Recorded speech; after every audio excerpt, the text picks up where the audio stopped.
Hadis yang ketiga, teman-teman, di pasal atau di bab kita ini,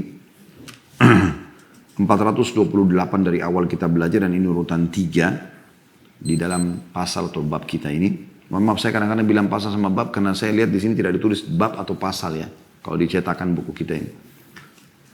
Dengan sanad sahih dari Abu Hurairah radhiyallahu anhu, dia berkata, Rasulullah SAW bersabda, laqad hamamtu an amura fityati fayajma'u li huzaman min hatab thumma atiya qauman yusalluna fi buyutihim laysat bihim illah fa uharriqaha alaihim. Sungguh aku ingin meminta pelayan-pelayanku agar mengumpulkan kayu bakar. Kemudian aku pergi kepada orang-orang yang sholat di rumahnya. Perhatikan lafaz hadis ini jelas sekali. Tanpa ada alasan, lalu aku membakarnya atas mereka. Membakar rumah mereka. Di bawahnya tertulis Yazid, yaitu Ibnu Al-Asam. Ditanya, maksudnya sholat Jumat atau lainnya? Dia menjawab, kedua telingaku tuli bila aku tidak mendengarkan dari Abu Hurairah yang meriwayatkannya dari Rasulullah SAW. Dia tidak menyebutkan Jumat atau selainnya. Diriwayatkan Muslim, Abu Daud, Ibnu Majah, dan Tirmidzi secara ringkas. Artinya, Nabi SAW bukan sedang membahas Jumat dalam hadis ini. Tapi 5 waktu sholat. Subuh, duhur, asar, maghrib, isya. Hadis ini teman-teman memberikan gambaran kepada kita, dan ini termasuk hadis yang paling dipegangi oleh Imam Ahmad rahimahullah. Bagaimana beliau mewajibkan sholat di masjid karena hadis ini. Karena sudah berbau atau sudah ada ancaman yang keras. Ancamannya bukan cuma sekedar Nabi SAW mengucapkan seperti sebelumnya, ya, dikuasai oleh syaitan. Yang mungkin kadang-kadang orang masih mentakwilkan, orang cuma mengatakan, oh cuma dikuasai syaitan, kita bisa isti'adzah, a'udzubillahi minasyaitonir rajim, kita coba melawan dan seterusnya. Tapi ini tidak. Perhatikan lafadznya luar biasa. Sungguh aku ingin meminta pelayan-pelayanku agar mengumpulkan kayu bakar. Kemudian aku pergi kepada orang-orang yang sholat di rumahnya. Saya ulangi lagi. Di rumahnya. Tanpa alasan, lalu aku membakar rumah itu atas mereka. Membakarnya atas mereka, maksudnya membakar rumah tersebut. Lalu kemudian ya, Yazid yang meriwayatkan hadis ini dari Abu Hurairah. Beliau dengar dari gurunya Abu Hurairah. Ini Yazid seorang tabi'in yang masyhur rahimahullah. Ditanya oleh seseorang, apakah yang dimaksud dalam hadis tadi itu adalah Jumat yang Nabi ingin bakar rumahnya? Maka beliau mengatakan, telingaku aku siap ditulikan sama Allah kalau aku tidak dengarkan ini dari Abu Hurairah. Dan yang dimaksud adalah tidak disebutkan Jumat. Berarti ya, sholat wajib 5 waktu. Hadis ini teman-teman memberikan pelajaran kepada kita. Yang pertama, saya ulangi lagi, mutiaranya adalah tentang anjuran, bahkan kami termasuk berpegang pada pendapat jumhur ulama, wajibnya sholat berjamaah di masjid bagi kaum laki-laki. Kemudian yang kedua, bagaimana Nabi SAW mengancam dengan sangat tegas akan membakar rumah orang-orang yang sengaja sholat di rumah tanpa udzur dari kaum laki-laki ya, bukan perempuan. Karena sudah pernah kita bahas dan sering kita ulangi, kalau perempuan lebih afdal di rumah. Hadis selanjutnya 429 dari awal kita belajar, dan ini urutan 4 di pasal kita.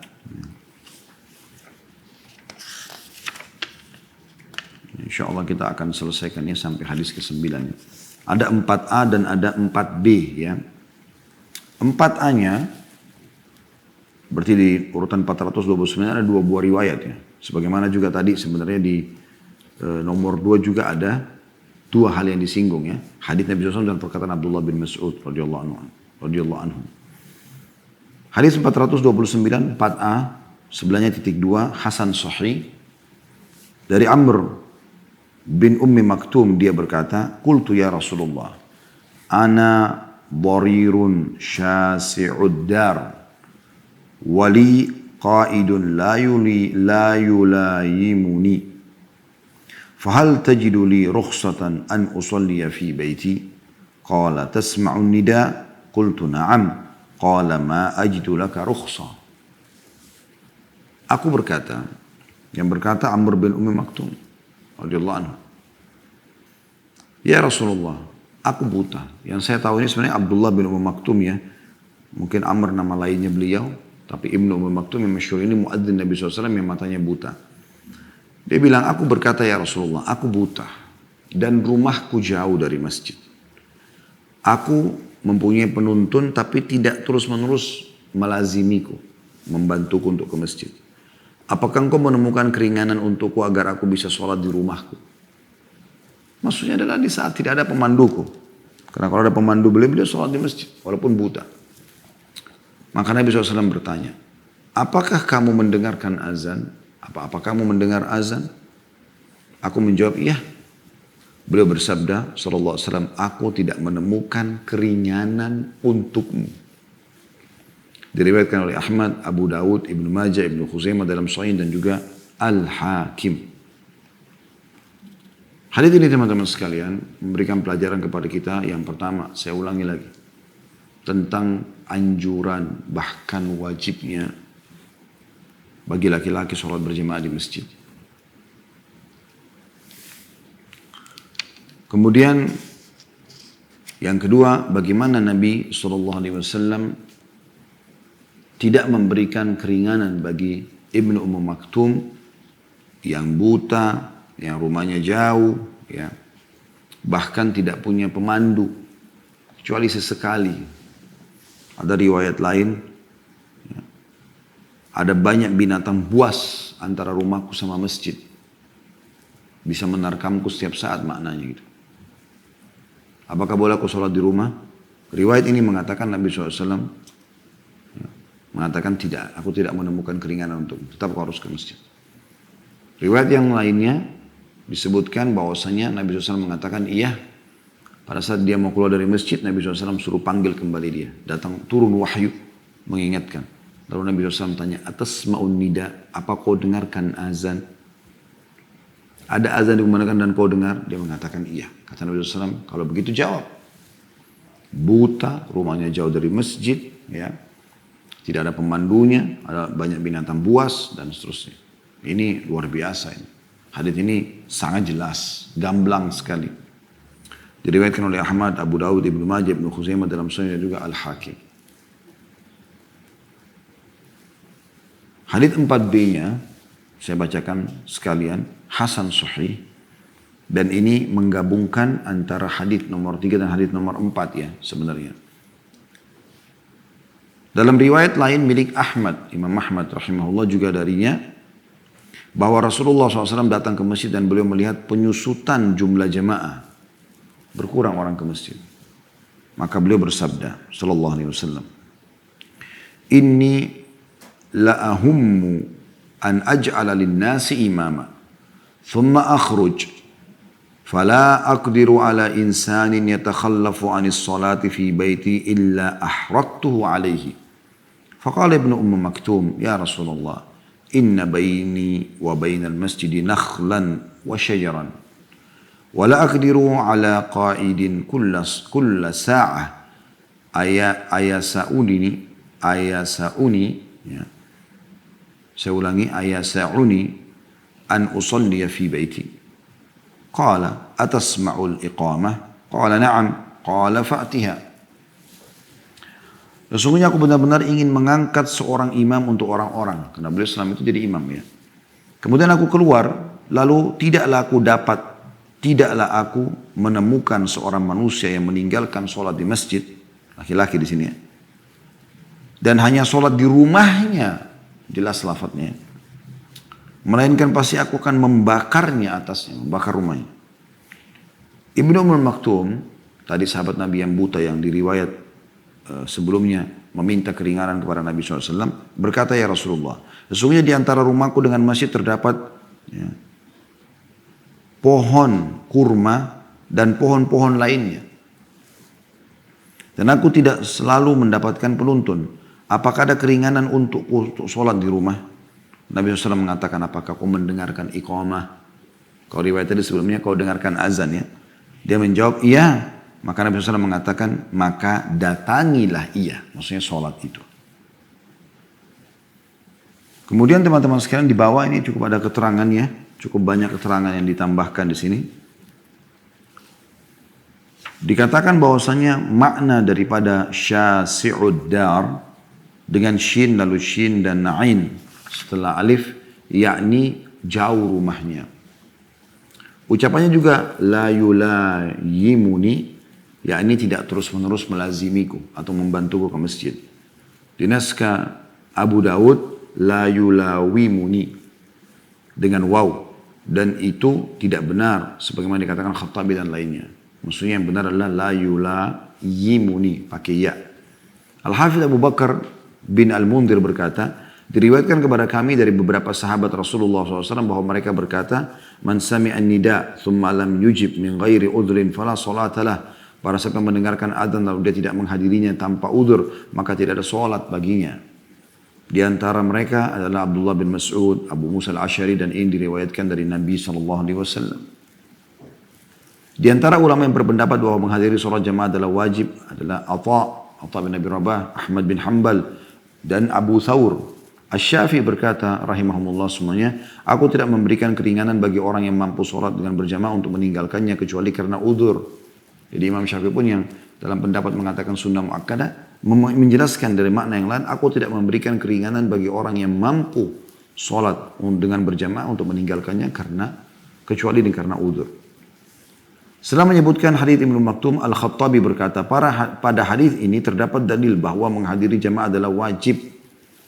Jika hal itu hanya sebatas sunnahkan, niscaya yang paling berhak untuk tidak menghadirinya adalah orang-orang yang lemah lagi udzur. Dan orang-orang yang keadaannya seperti Ibnu Maktum, Atha bin Abu Rabah, Ibnu Maktum yang tadi buta ya.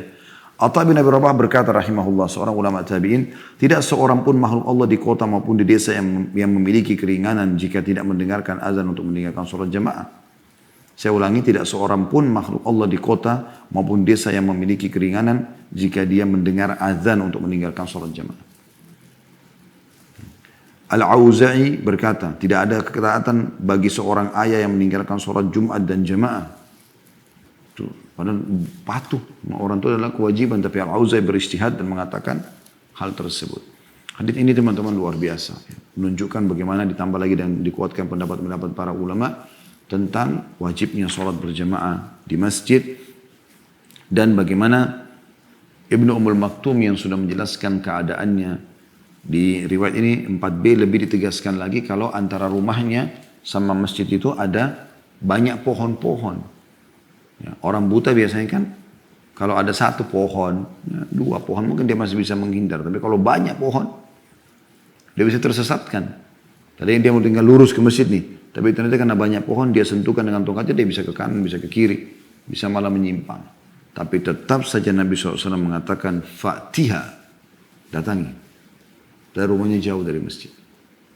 Jelas tentang masalah kewajibannya sholat berjamaah ini. Selanjutnya 430, dari awal kita belajar hadis dan ini urutan 5 di pasal kita atau di bab kita, sebenarnya titik 2 sahih. Dari Abu Hurairah radhiyallahu anhu dia berkata, "Atan Nabiyya sallallahu alaihi wasallam rajulun a'ma, faqala ya Rasulullah, laisa li qa'idun yaquduni ila al-masjid." Fasa'ala Rasulullah sallallahu alaihi wasallam an yurakhkhisa lahu fayusalli fi baiti. Farakhkhasa lahu. فلما ولى دعاه فقال هل تسمع النداء بالصلاة قال نعم قال فأجب. Seseorang laki-laki buta datang kepada Nabi SAW dan berkata, ya Rasulullah, aku tidak mempunyai penuntun yang menuntunku ke masjid. Lalu dia meminta kepada Rasulullah SAW agar beliau memberikan keringanan kepadanya sehingga ia bisa sholat di rumahnya. Selalu ada lafaz masjid, rumah ya. Ini sudah menjawab teman-teman yang masih mengatakan, boleh kok dan boleh kok meringan-ringankan masalah ini. Maka beliau memberinya keringanan. Awalnya orang buta ini dikatakan oke, boleh silakan. Karena dia buta. Ketika dia beranjak, Rasulullah SAW memanggil dan bertanya, apa kau mendengarkan panggilan untuk sholat? Azan dengar gak? Dia menjawab, iya. Maka beliau SAW menjawab, maka penuhi panggilan azan tersebut. Hadis ini sahih riwayat Muslim dan juga An-Nasai. Jadi penjelasan ya, dari hadis ini sangat berhubungan dengan yang sebelumnya. Jadi yang kemungkinan besar adalah yang dimaksud orang buta adalah Ibnu Ummu Maktum. Dan sudah kita jelaskan tadi. Selanjutnya hadis nomor 431 dan hadis ke-6 dalam pasal kita atau bab kita ini sahih mauquf. Ya. Dan sudah saya jelaskan yang dimaksud dengan mauquf adalah sampai kepada sahabat Nabi. Dari Abu Asy'atha Al-Muharibi. Dia berkata, "Kunna qu'udan fil masjid, fa'adzana al-mu'adzin, faqama rajulun min al-masjid yamshi. Fa'atba'ahu Abu Hurairah basarahu hatta kharaja min al-masjid. Faqala Abu Hurairah, amma hadha faqad asa Abul Qasim alaihi salatu wassalam." Alaihi salatu wassalam. Kami sedang duduk di masjid. Maka muadzin mengumandangkan azan. Lalu seorang laki-laki berdiri dan berlalu dari masjid. Abu Hurairah memperhatikannya sampai dia keluar dari masjid. Maka Abu Hurairah berkata, adapun orang ini maka dia telah durhaka kepada Abul Qasim. Maksudnya Nabi Muhammad SAW. Diriwayatkan oleh Muslim dan lainnya. Dan ini telah disebutkan tentunya ya, sebelumnya. Hadits ini dinilai sahih oleh Syekh Albani rahimahullah dan sahih mauquf, maksudnya hanya sampai para sahabat. Makanya tadi kan ini bukan hadits Nabi SAW tapi yang disampaikan tentang pernyataan Abu Hurairah. Dan di sini kita bisa lihat bagaimana seseorang yang keluar dari masjid di waktu azan. Tentu di sini bukan maksudnya keluar untuk wudu ya. Kalau orang keluar untuk wudu, untuk ke WC, kemudian dia mau kembali lagi, lain. Tapi memang keluar orang ini tidak mau sholat berjamaah. Tadi dulu di masjid, mungkin ngobrol sama temannya, kemudian dia tiba-tiba waktu sholat sudah tiba, dia keluar. Maka Abu Hurairah langsung mengatakan orang ini telah melanggar Abul Qasim. Abul Qasim adalah julukan untuk Nabi SAW, anak pertama beliau Qasim. Makanya dikatakan dia telah durhaka kepada Abul Qasim sallallahu alaihi wasallam. Di sini juga memberikan pelajaran kepada kita. Yang pertama bagaimana wajibnya dan anjuran yang sangat ditekankan masalah sholat berjamaah di masjid bagi laki-laki. Kemudian yang kedua adalah bagaimana Abu Hurairah radhiyallahu anhu sangat tegas dalam mengambil penilaian terhadap seseorang yang beliau pastikan bahwasanya orang ini tidak ikut sholat berjamaah, hanya duduk ngobrol di masjid, kemudian pada saat azan dia keluar malah. Hadis selanjutnya 432, yang ketujuh, urutan 7 dalam pasal atau bab kita ini dengan sanad sahih dari Ibnu Abbas radhiyallahu anhu, dia berkata, "Man sami'a hayya 'alal falah falam yujib faqad taraka sunnata Muhammadin Rasulillah sallallahu alaihi wasallam. Faqad taraka sunnata Muhammadin Rasulillah sallallahu alaihi wasallam." Barang siapa mendengarkan seruan hayya 'alal falah, ayo menuju kemenangan, lalu dia tidak memenuhinya, maka dia telah meninggalkan sunnah Muhammad Rasulullah sallallahu alaihi wasallam. Diriwayatkan Tabarani dalam Mu'jamul Awsat dengan sanad hasan. Hadis ini sekali lagi tentang wajibnya sholat berjamaah di masjid dan bagaimana pernyataan-pernyataan sahabat ini, seperti pernyataan Abu Hurairah, pernyataan Abdullah bin Abbas radhiyallahu anhu ajma'in, menyatakan atau menjelaskan kepada kita tentang apa yang dimaksudkan oleh Nabi SAW tentang wajibnya sholat tersebut. Tadi Abu Hurairah sebelumnya ada orang azan lalu kemudian dia keluar, lalu dikatakan orang ini ya, dengan perbuatannya tidak ikut sholat berjamaah tanpa udzur, maka dia telah melanggar Nabi Muhammad SAW. Abdullah bin Abbas ini juga mengatakan masalah itu. Siapa yang mendengarkan kalimat muadzin hayya 'alal falah, ayo menuju kepada kemenangan, artinya dengan sholat kau akan menang di dunia dan di akhirat. Kemenangan yang tidak terhingga kalau Allah SWT memberikan kepada hambanya. Kemenangan dari apa saja. Maka dia tidak menjawab, dia telah meninggalkan sunnah Rasulullah SAW. Ini penegasan tentang wajibnya sholat berjamaah dan bagaimana Abdullah bin Abbas radhiyallahu anhu merincikan makna daripada wajib tersebut. Ya. Dua hadis yang tersisa. Hadis 433 urutan 8 dalam pasal kita, titik 2 di sebelahnya ada sahih di ghairihi, sahih kena dikuatkan oleh hadis yang lain dari Usama bin Zaid radhiyallahu anhuma. Usama sahabat, Zaid sahabat. Dia berkata Rasulullah SAW bersabda, la yantahiyanna rijalun an tarkil jama'ah, la yantahiyanna rijalun an tarkil jama'ah au la uharriqanna buyutahum. Hendaklah orang-orang berhenti meninggalkan sholat berjamaah, atau aku benar-benar akan membakar rumah-rumah mereka. Diriwayatkan oleh Ibnu Majah dari riwayat Az-Zibrigan bin Amr bin Ad-Dhamri dari Usama dan dia tidak mendengar darinya. Hadis ini dinyatakan sahih dighairi oleh Syekh Albani rahimahullah setelah beliau telusuri tentunya. Dan hadis ini mirip dengan hadis sebelumnya yang sudah kita jelaskan. Cuma di sini lebih menjelaskan lagi, lebih menekankan bagaimana Nabi SAW mengatakan, hendaklah orang-orang yang berhenti meninggalkan sholat, hendaklah orang-orang yang tidak mengikuti sholat berjamaah, ya, berhenti. Harus segera berjamaah maksudnya. Atau aku benar-benar akan membakar rumah mereka. Oleh karena itu di zaman Nabi SAW tidak ada orang yang tidak sholat berjamaah di masjid. Kecuali munafik yang sudah jelas ketahui kemunafikannya. Kembali lagi di sini tentang mutiaranya adalah wajibnya sholat berjamaah di masjid bagi laki-laki. Dan bagaimana tegasnya, mutiara yang kedua adalah bagaimana tegasnya ancaman Nabi SAW karena akan membakar rumah-rumah mereka. Yang terakhir teman-teman di pasal kita atau di bab kita ini, ya, dalam kitab sholat pasal ke-20, yaitu hadis nomor 434 dan urutan 9 dari awal kita belajar di pasal ini. Hasan li ghairihi, atau maaf, Hasan sahih, ya, sanadnya. Dari Abu Burda radhiyallahu anhu dari bapaknya, dia berkata, Rasulullah SAW bersabda, Man sami'a nida'a farighan sahihan falam yujib fala salatalah. Barang siapa mendengarkan panggilan azan dalam keadaan tidak punya kesibukan dan dalam keadaan sehat lalu dia tidak menjawabnya, maka tidak ada sholat baginya. Diriwayatkan oleh Al-Hakim dari riwayat Abu Bakar bin Ayyash dari Abu Husain. Di sini disebutkan begitu ya. Sebenarnya Abu Husain lebih tepatnya dari Abu Burda dan dia berkata sanadnya sahih. Al-Hafidh berkata yang sahih adalah bahwa ia mauquf. Mauquf maksudnya hanya sampai kepada sahabat. Ini teman-teman yang terakhir yang kita pelajari dari pasal kita, maka maknanya sama. Nabi SAW menjelaskan bagi yang tidak punya uzur, sengaja menggampang-gampangi laki-laki sholat di rumah tanpa sholat di masjid, ya, apalagi masjidnya terjangkau, dia dengarkan azan, maka tidak diterima sholat darinya. Allahu a'lam.